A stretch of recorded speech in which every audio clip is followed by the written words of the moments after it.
Hey everyone, I'm John Lynn, the founder and chief editor at Healthcare IT Today. We're excited to bring you another in our series of interviews with top leaders in health IT. And today's guest is Tiffany Wright. She's VP of Operations at CareMax. Welcome, Tiffany. Well, thank you for having me. Yeah, I'm excited to learn from you. You have such an amazing perspective and a passion for what you do in healthcare. But before we dive into some of that, tell us a little bit about yourself and CareMax. Well, I've been working in healthcare about 22 years. Okay. Wow, didn't ever think I would say that, right? Listen to my parents say they've been working 20 some odd years, but I've been working in healthcare about 22 years. Been with CareMax a little over a year and a half. But throughout my stint, I've worked on the side of clinical operations. So I've worked in nursing and medical technology, and then on the other side of things for operations and managed care, for quality. Prior to my work with CareMax, I worked with UT in Memphis, Tennessee, the Health Science Center. I've also done some traveling, doing consulting work and working with different states, during their state programs. So that's been great. But with CareMax, particularly, we have a unique model where we are so patient-centric, and our focus population are Medicare patients, so seniors, particularly those that are the age of 65 years and older, but also those that are medically disabled, that we feel like there's a lot of fragments in care. And so we've developed a model that is total wraparound care for those patients, reducing those fragments, addressing a lot of the social determinants of health. And we've been pretty successful right now. Through recent acquisitions, we're now in 9 different states. Wow, that's a large organization. Across the U.S., but centrally located in Miami, Florida. That's where our corporate office is located. And so we've gone through leaps and bounds in the past 11, almost 12 years of being in operation. So a great, great organization led by a set of brothers, Carlos and Albert DeSolo. Yeah. Nice. So talk about some of the challenges that healthcare organizations face, that CareMax faces today, that maybe technology can help, and you've seen technology actually help. I would say that the biggest challenge that we face in healthcare is patient engagement and retention. Now, it's one thing to engage with the patient, to actually have communication with them and gain that rapport with them, but you have to be able to shift from engaging with them into retaining them as patients. There's no secret, in the past few years, there's a lot of different healthcare organizations that have emerged all over the U.S. There's people, particularly even with our senior population, pulling at our seniors left and right. You need to try this, you need to do that. We've got commercials that involve NFL players and celebrities that are pulling them into different Medicare plans, and particularly we have to be able to educate our patients, but also explain to them the role they play in their healthcare journey and how we as their medical providers can assist them. So that's the retention. But what you run into with the engagement and retention, especially with COVID, the pandemic brought a whole new set of trials to patient engagement and retention. And honestly, that's where I began my voyage with an introduction to CareCognitics. Literally trying to find a patient engagement tool years ago with prior organizations, trying to find an engagement tool to outreach to my patients, to ensure that they knew we were there for them as a healthcare provider, and then to have them communicate back with us.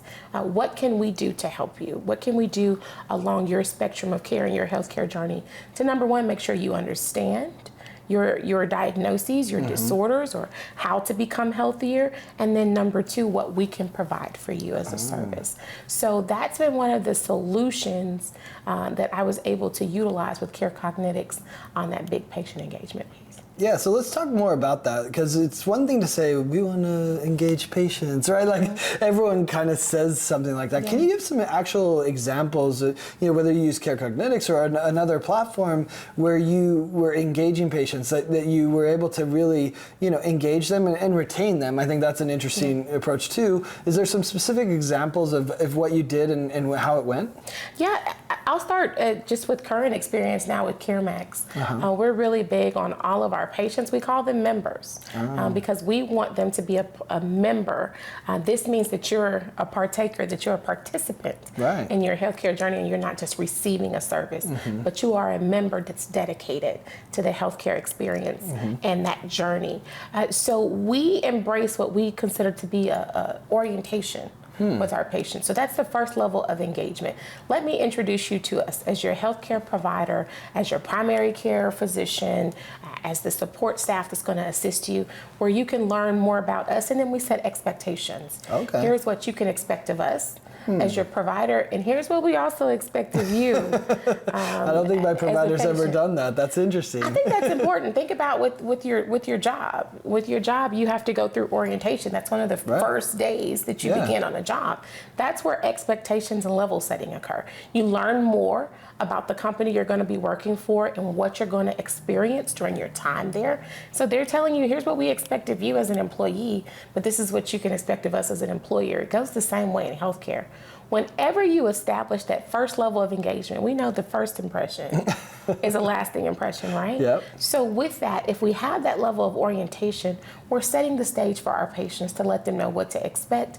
But also, if for some reason along your journey, you come across some hurdles, some issues, whether it's with us or with someone else, another provider, we want you to come back and talk to us because it's important that we stay engaged, that we stay connected.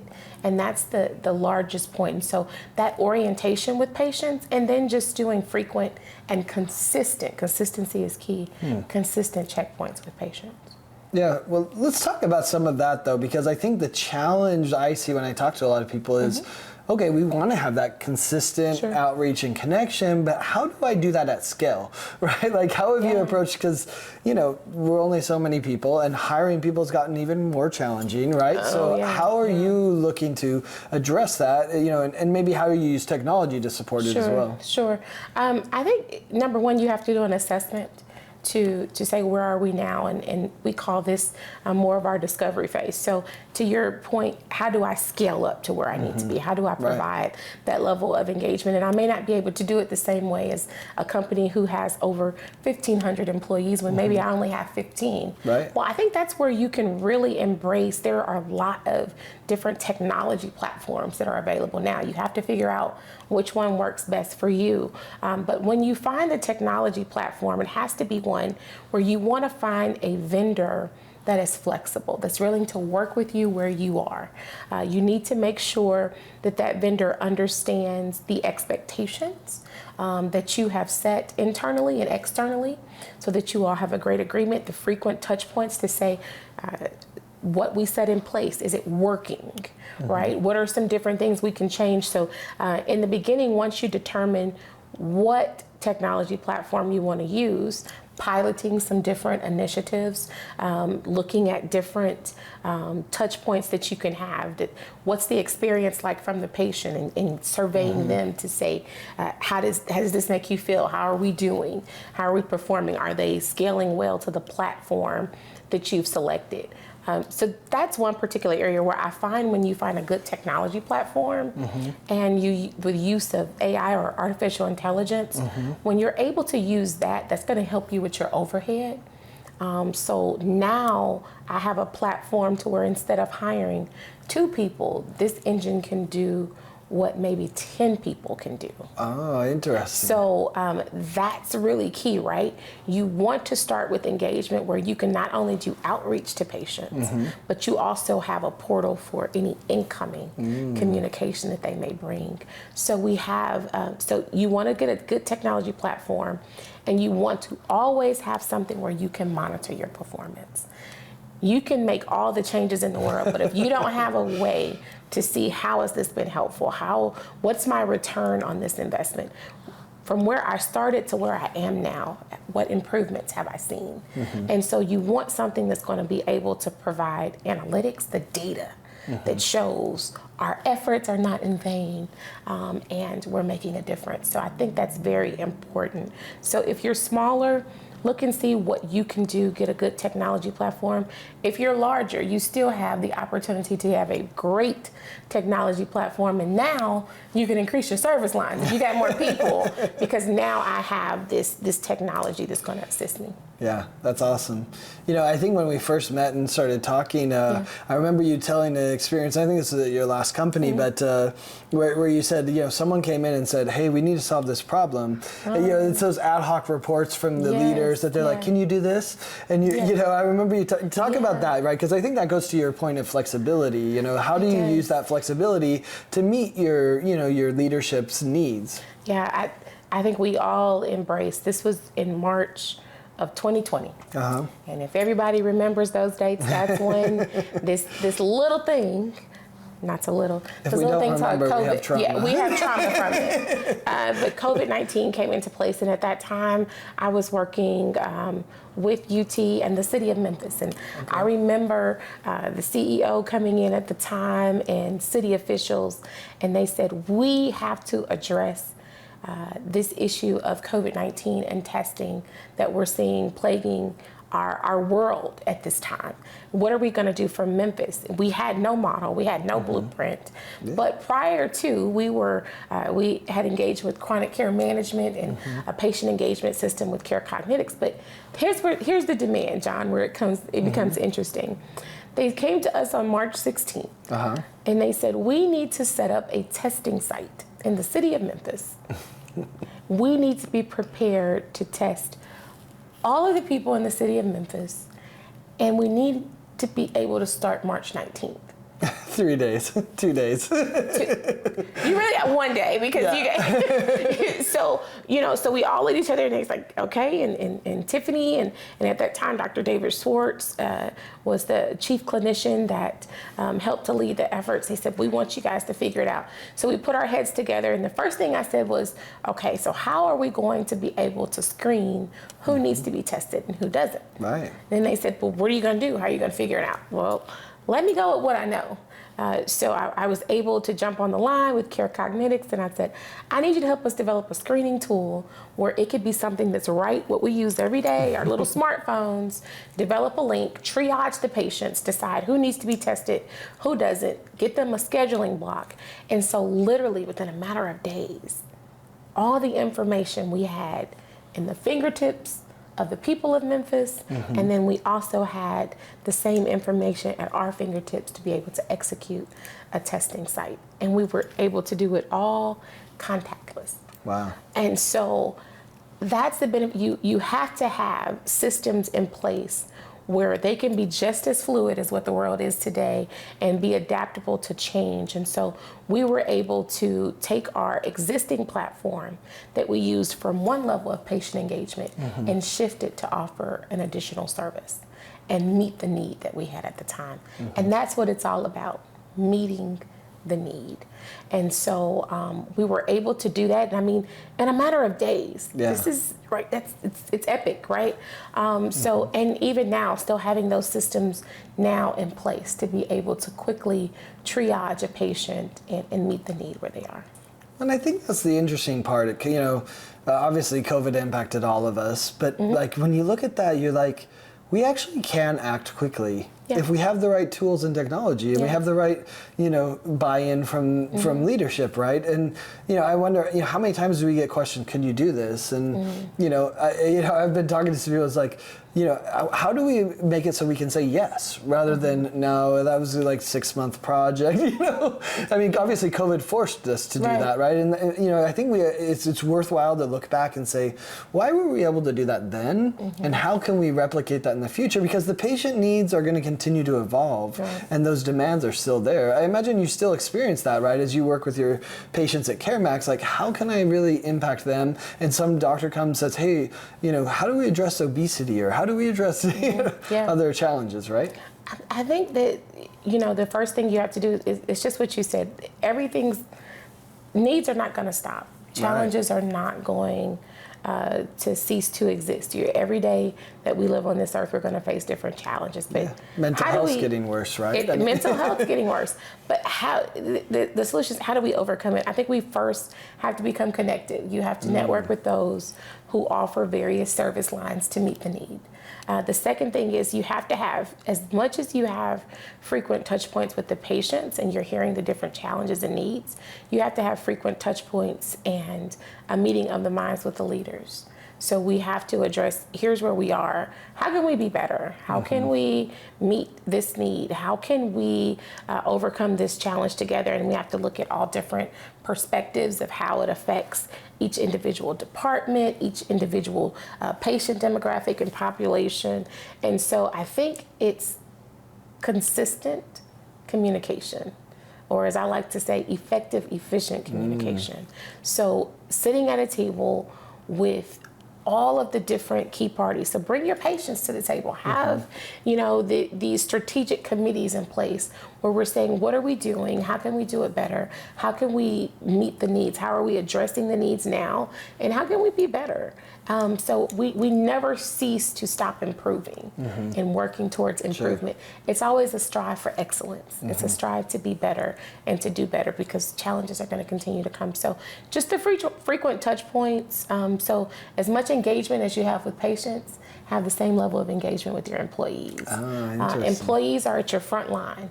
They're engaging with the patients the most. They're hearing the 30-minute stories that the patients have in their homes and with their families. So engagement with employees and making sure it's a collaborative effort helps really to get to the point where you need to be to overcome various challenges. So. And how do you, motivate, whether it's patients or employees, interesting enough, them to, to action, right? I mean, you talked about the two-way communication with patients. I think that might be one interesting way. But what are you looking at to, to leverage to really motivate patients and employees to be more effective and more engaged in the care that's happening?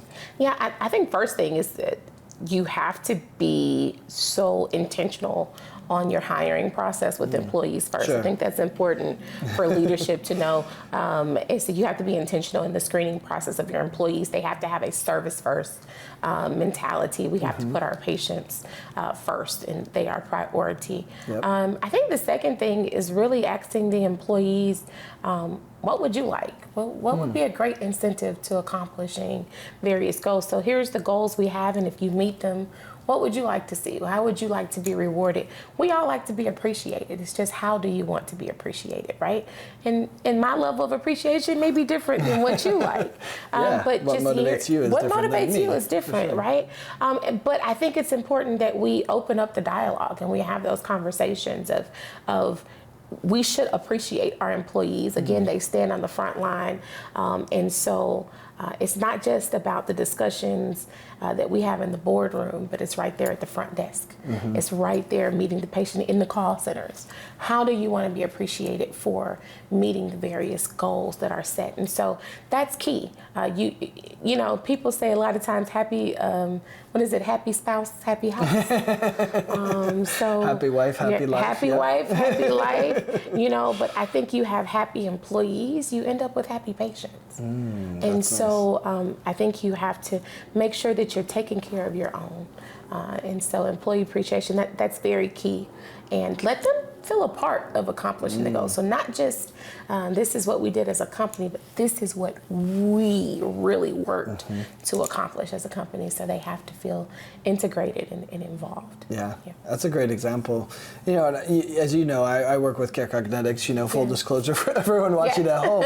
And that's one of the interesting things we've worked on at CareCognitics is how do you motivate those employees, right? And can you use rewards to motivate them, right? And can you use that? And I think that's going to be such an important topic because, they're going through their own trials, right? They're getting beaten by a lot of patients, beaten down, just verbally abused, if you will, right? And there's different extents depending on where you live, right? But, so it's like, how do we reward them and motivate them to do sometimes really challenging things, right? Which is trying to get the patient involved in a chronic care management program or, whatever it might be. I think, I think we need to spend more focus on that, right? And what is the experience of our employees? Because as you say, if they're happy, then the patients will be happy too. They're going to be happy. That's right. and it's exuding throughout, right? And so we want, my mom used to tell me all the time, she used to tell our siblings, I have a brother and a sister, and she said, how are you all going to be nicer to people who come into our house and you're not nice to each other? Right? So she said, love starts here first. And then when people come into our home, they're going to feel that same love and they're going to feel welcome. And so, again, if we appreciate our employees, if we love on them, which in turn we're loving on each other, then our patients are going to feel the love. They're going to feel the happiness. And so, it's great. Yeah, and then the question is, how do you do that at scale again? that's the eternal challenge. I'll tell you what, this one is simpler than my previous answer. You simply have a discussion. I can't sit here, again, I tell you, what motivates you may be different than what motivates me. I don't care if you have 5 employees or you have 5,000. Survey your employees and say, okay, number one, make sure it's crystal clear, this is what we need to accomplish as an organization. How are we going to reward ourselves if we accomplish this? So, and here it is, we can throw out ideas together at the table, because now they are going to be so much more motivated if they had input in what we will celebrate and how they will be appreciated. I guarantee you they're going to work so hard to accomplish those goals, because we sat at the table and we figured it out. So I would say you scale it by simply bringing all your employees together, no matter how many you have, and say, what are we going to do if we accomplish this? This is going to put us at this particular revenue position if we accomplish this, and we'll have X number of dollars for appreciation. Is that something you guys want on a paycheck, or is it something you want on a trip? Do you want me to give you a gift card to a coffee place, or do you want to go to a steakhouse, right? So, and I think the thing is that when you say, how do we scale it? Also scale your levels of appreciation. So maybe we don't hit the goal 100%, but if we don't hit it 100% at 90%, this will still be the appreciation. Right. You can still have the pizza one, but maybe you don't have the steak. So maybe you get pizza and you don't get steak. Maybe you get a gift card for coffee rather than, winning the full Keurig or something like that. So again, I just think appreciation has to start somewhere. Do something. What can you do at your level? You can just start. You can just start and you can do something. Yeah. And I think what's interesting is you talked about, using tools like CareCognitics to track, to do the outreach, but then to track and measure the results, to do that and how you're doing with patients. But, the same thing applies here, right? Like, as you were talking, I was like, yeah, but you got to track and measure the results of your employees so that you can reward them appropriately based on metrics rather than how do I feel today, or I like this person better than the other, right? So it's the same principle. It's fascinating how that same principle of engaging and motivating patients also applies to employees. That's correct. And here's the key thing that you have to know as leaders, right? Even if you don't have a CareCognitics platform, what do you have at your fingertips? What kind of tracking can you currently do with your EMR system or whatever your personnel and HR systems? What can you track? What metrics are you able to do? Maybe it's not how many patients we gain, but it's how we're able to reduce our no-show rate, right?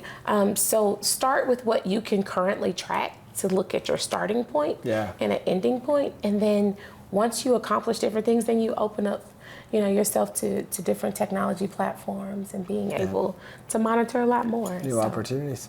Well, it's never done, as we started with at the beginning, right? So thank you so much, Tiffany. This was a lot of fun, and thanks everyone for watching and listening.